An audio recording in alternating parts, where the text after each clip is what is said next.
এরপরে আপনার স্বাস্থ্য পরীক্ষার ক্ষেত্রে অবশ্যই এটা মাথায় রাখবেন, যারা নেশা করেন আপনাদের ডোপ টেস্ট হবে। ডোপ টেস্টেই আপনি ধরা খেয়ে যাবেন। যতই আপনি 2 মাস 3 মাস না করে থাকেন না কেন, এটা ধরা খেয়ে যাবেন। এই জন্য যারা নেশা করেন এখন থেকে নেশা বাদ দিয়ে দেন। বিড়ি সিগারেট সবকিছু এড়িয়ে চলেন। হ্যাঁ, নেশা জিনিসটা আসলে খুব ভালো কিছু দেয় না। নেশা মানসিক বিকৃতি ঘটায়, অশান্তি, হতাশা সবকিছু বৃদ্ধি করে। এই কারণে নেশা থেকে দূরে থাকুন। এরপরে যখন আপনি স্বাস্থ্য পরীক্ষায় উত্তীর্ণ হলেন, তখন আপনার ভেরিফিকেশন হবে। হ্যাঁ, 2-3 স্তরে ভেরিফিকেশন হবে।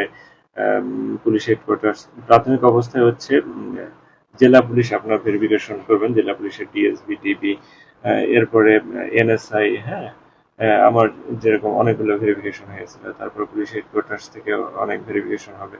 প্রায় 3-4 ধাপের বা 5 ধাপের মতো আপনার ভেরিফিকেশন হবে।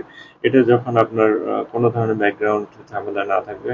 আরেকটি কথা বলে রাখি যে আপনার যদি জীবনে মামলা থাকে, বিশেষ করে আপনি যদি একদিনও জেল খেটে থাকেন, এই পুলিশ ক্লিয়ারেন্স বা এই ভেরিফিকেশনে কিন্তু আপনি আটকে যাবেন। হ্যাঁ, এটা আপনার খুব জটিলতা সৃষ্টি হবে।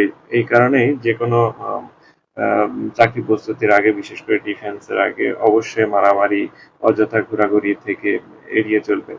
কারণ এটার কারণে আপনি বিভিন্ন ধরনের দেখা যাচ্ছে বন্ধু বান্ধবের কারণে আপনি বিপদে পড়ে যেতে পারেন। এটা অবশ্যই খেয়াল রাখবেন।